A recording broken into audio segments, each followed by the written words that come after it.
नमस्कार लाडक्या बहिणींनो, स्वागत आहे तुमचं आपल्या लाडक्या क्रिएटिव्ह मराठी या चॅनलमध्ये। तर पहा, लाडक्या बहिणींसाठी अत्यंत गुड न्यूज इथे समोर आलेला आहे। नक्की काय असणार आहे गुड न्यूज, संपूर्ण अपडेट आपण आजच्या व्हिडिओमध्ये पाहणार आहोत। तत्पूर्वी लाडक्या बहिणी व इतर चॅनलवरती नवीन असाल तर नक्कीच क्रिएटिव्ह मराठी या चॅनलला सबस्क्राइब करून बाजू बेल आयकॉन देखील ऑलवरती सेट करून ठेवायचे आहे, कारण आपल्या चॅनलवरती एज्युकेशन व्हिडिओ तसंच जॉबशी रिलेटेड व्हिडिओ, वेगवेगळ्या योजना असतील संपूर्ण व्हिडिओ आपल्या चॅनलवरती पाहायला मिळतात। तर हीच अपडेट मिस न करता तुम्ही लवकरात लवकर व्हिडिओ पाहावा यासाठी तुम्ही चॅनलला सबस्क्राइब करून ठेवायचा आहे। जर व्हिडिओ आवडला तर व्हिडिओला देखील लाईक करून ठेवा आणि हा व्हिडिओ जास्तीत जास्त शेअर करा, कारण लाडक्या बहिणीसाठी खूप म्हणजे खूप महत्त्वाचे अपडेट समोर आलेले आहे, गुड न्यूज समोर आलेले आहे। तर चला कोणताही वेळ वाया न घालवता आजच्या व्हिडिओला आपण या ठिकाणी सुरू करूयात। तर पहा, लाडक्या बहिणींसाठी गुड न्यूज आनंदाची बातमी समोर आलेली आहे, खुशखबर आहे। नक्की काय आहे खुशखबर हेच आपण जाणून घेणार आहोत। खात्यात खटाखट जमा होणार 3000 रुपयाची रक्कम, तारीख आली समोर, जाणून घेऊयात आपण नक्की तारीख काय असणार आहे। संपूर्ण अपडेट या ठिकाणी आपण पाहत आहोत लाडकी बहीण योजनेची। तर पहा, लाडकी बहीण योजना इन्स्टॉलमेंट डेट, लाडक्या बहिणींसाठी आनंदाची बातमी समोर आलेली आहे। लाडक्या बहिणींच्या खात्यात लवकरच 3000 रुपये जमा होणार। 14 जानेवारीच्या आधी त्यांच्या खात्यात पैसे येण्याची दाट शक्यता या ठिकाणी वर्तवण्यात आलेला आहे। आता 14 जानेवारी का म्हणत आहे, कारण जो मागील महिना होता आपला नोव्हेंबरचा महिना, ओके, जो नोव्हेंबरचा महिना आणि त्याच्यानंतर आता हा डिसेंबरचा महिना, याचे 1500 आणि डिसेंबर महिन्याचे 1500 असे टोटल आपल्याला 3000 रुपये आता खात्यामध्ये पाहायला मिळणार आहे। त्याचबरोबर ही जी रक्कम आहे ही 14 जानेवारीच्या आधी कधी पण तुमच्या खात्यामध्ये पाहायला मिळणार आहे।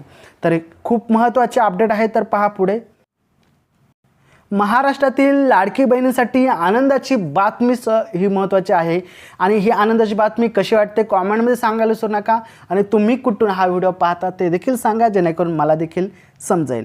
लवकरच लाडक्या बहिणींच्या खात्यात आता 3000 रुपयाची रक्कम जमा होण्याची शक्यता या ठिकाणी वर्तवण्यात आलेली आहे।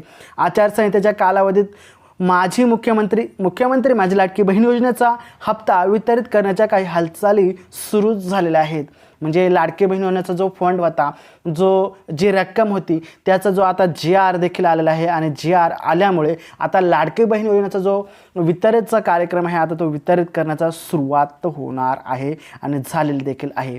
सध्या राज्यात सुरू असलेल्या स्थानिक स्वराज्य संस्थांच्या निवडणुकीच्या पार्श्वभूमीवर महिलांना 2 महिन्यांचे अनुदान आता एकत्र दिले जाणार आहे। जे की मी तुम्हाला सांगितलं आहे, 2 महिन्याचा हप्ता 1500 म्हणून आता तुमच्या खात्यामध्ये 3000 रुपये एकत्र पाहायला मिळणार आहे। म्हणजेच एकत्रित तुम्हाला 3000 रुपयाची रक्कम भेटणार आहे। 14 जानेवारीच्या आधी लाडक्या बहिणींना 2 हप्त्यांचे 3000 रुपये एकत्र दिले जाणार असल्याची माहिती आता समोर येत आहे, जेणेकरून तुम्हाला वेगवेगळ्या वेबसाईटवरती वेगवेगळ्या न्यूजतर्फे किंवा जे काही सोशल मीडिया असतील तिथे आपल्याला पाहायला मिळते की आता जी की सगळीकडे चर्चा सुरू आहे की 2 हप्ते एकत्र येण्याची दाट शक्यता या ठिकाणी वर्तवण्यात आलेली आहे। म्हणजेच 3000 रुपये आता लाडक्या बहिणींना मिळणार आहे। खूप म्हणजे खूप आनंदाची बातमी आणि खुशखबर या ठिकाणी आहे।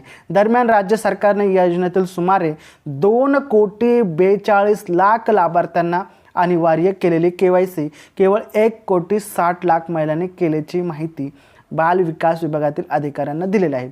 तर पहा, लाडकी बहीण योजनेची जर तुम्ही KYC केली नसाल तर लवकरात लवकर लाडकी बहीण योजनेची KYC देखील करून घ्या। KYC खूप म्हणजे खूप महत्त्वाची आहे। जर तुम्ही लाडकी बहीण योजनेची KYC केली नाही तर तुम्हाला पुढील हप्ता लवकरच म्हणजे पुढील हप्त्याची वाट पाहावी सुद्धा लागणार आहे आणि भेटणार सुद्धा नाही, कारण लाडकी बहीण योजनेसाठी तुम्ही अपात्र ठरू शकता, कारण तुम्ही KYC केलं नाही। KYC कशी करायची संपूर्ण अपडेट, संपूर्ण व्हिडिओ आपल्या चॅनलवरती अपलोड केलेला आहे, तर नक्कीच तो व्हिडिओ पाहावा, जेणेकरून आपण देखील KYC अगदी मोबाईलवरती सोप्या पद्धतीने करू शकता। तर कोणतेही प्रश्न असल्यास कॉमेंटमध्ये सांगायला विसरू नका, आम्ही त्या प्रश्नाचे उत्तर नक्की देऊ। तर चला भेटूया पुढच्या व्हिडिओमध्ये, तोपर्यंत काळजी घ्या। जय हिंद, जय महाराष्ट्र, वंदे मातरम।